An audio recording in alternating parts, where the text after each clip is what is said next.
This keyboard looks like it belongs on a custom board subreddit. It sounds like one too, but it's magnetic and it wants to be your main board for everything, which sounds a bit bold. There are a lot of keyboards that try to do everything, and most of them feel exactly that, like they're trying. A while ago, a company reached out. We're working on a magnetic keyboard with gaming features like rapid trigger and SOCD, but it also has custom board level sound and feel. Honestly, I didn't think much of it, but when it arrived, from the packaging to the sound to the build, it felt very good. And then I went to set up my actuation points. Wait, are these decimals real? That's when I realized this wasn't just a concept, they were serious.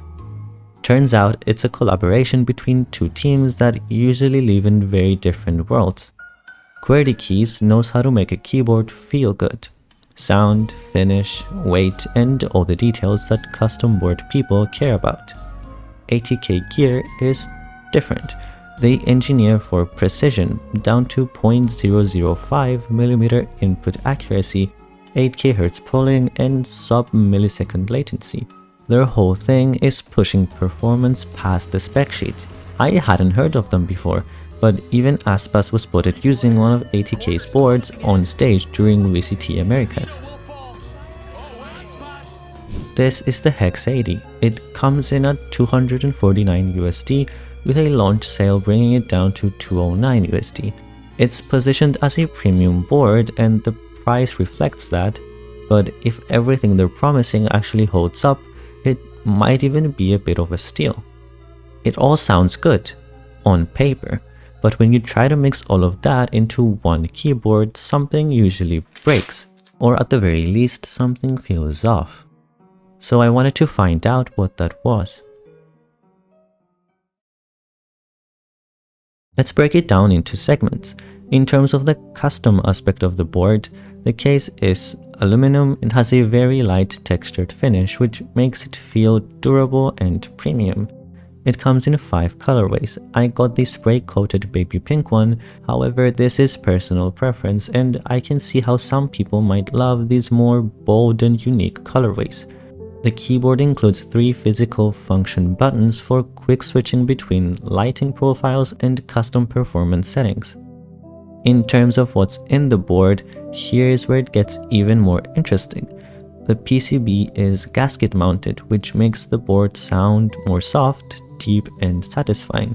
It doesn't have that overly bouncy feel some gasket boards do. It's also hot swappable, however if you're interested in swapping your switches out, you should swap them with ones that would be compatible with the board's Hall effect system, which should be most Hall effect switches. Is that? Yeah, apparently that's a carbon fiber plate as well, which only adds more to how premium the board feels. The switches are also pre-lubed, which contributes to the overall sound and kind of shows that they really know their target market and audience. Here's a quick sound test.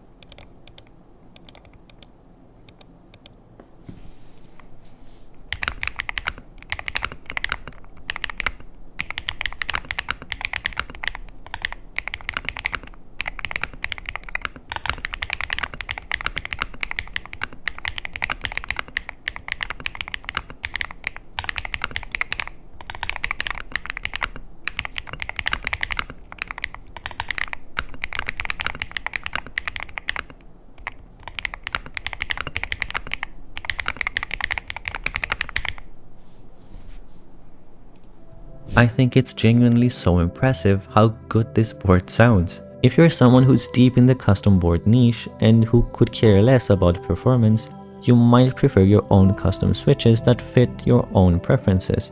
But I think these are more than 90% of the way there. And that's hard to pull off with a magnetic Hall effect switch. HE boards have never sounded this good. Speaking of Hall effect switches, things get even more impressive when we start to talk about the hardware capabilities. Okay, so this is the part that kind of melted my brain in terms of performance. The board uses magnetic switches, which means it tracks exactly how far down you press each key, and that unlocks a bunch of features. It comes with a web-based driver, making customization straightforward. You can remap keys, tweak actuation points, and use many more features intuitively. Some of the features are a bit overkill for me personally, but there are a few that actually matter a lot, like Rapid Trigger and SOCD. Rapid Trigger lets the key reset the instant you start lifting your finger, so you can spam or tap way faster without needing the switch to come all the way back up to its normal actuation point. It's not just nice to have, once you get used to it, going back feels kind of sluggish. And SOCD is especially important for tag FPS games, though Counter-Strike doesn't allow it. It makes sure your inputs don't conflict when pressing the opposite directions at the same time. Latency is sub-millisecond, partially thanks to the board's 8K polling rate, and then there's the actuation stuff. Most Hall effect boards can go down to around 0.1 millimeters, which is fairly accurate, but this board takes it even further. You can fine-tune the actuation depth in 0.005 millimeter steps, while keeping 0.01 millimeter steps for rapid trigger. That's already way more precise than I'd ever need, but if you turn on extreme mode, it gets even more precise. You can dial in actuation and rapid trigger in 0.001 millimeter steps, which, yeah, that's just too much for me. I genuinely don't know who needs that, but it's here. It even includes some presets used by pros, though I'd still recommend setting up your own. Either way, performance is definitely not something you'll have to worry about here. I've never once thought, is my board holding me back? And in fact, I do think it even lunges me forward. There's gunfights I would have definitely lost had I been using a normal keyboard.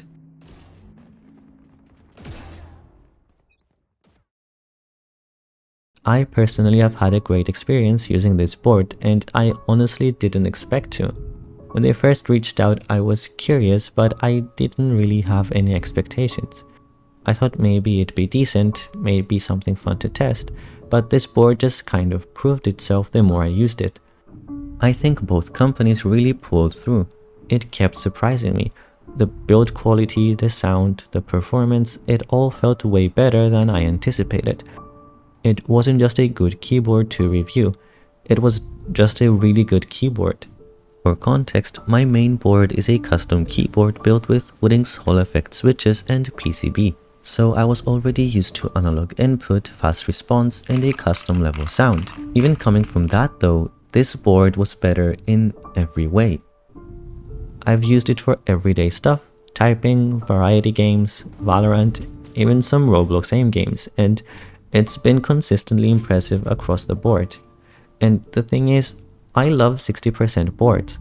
I always planned to go back to mine eventually, but this board kind of makes it hard to. I still haven't switched back. The Hex80 isn't just another board that tries to do everything. It actually kinda does everything.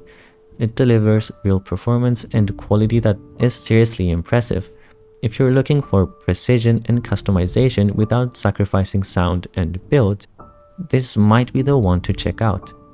Also, I've added an affiliate link in the description. If you're planning to grab one, using that link helps support the channel at no extra cost to you. The next upload will be regarding aiming and sensitivities. I swear I'm working on getting faster uploads, you know, baby steps, so keep an eye out for that. Thanks for spending some time here. I'll see you again soon. Hopefully.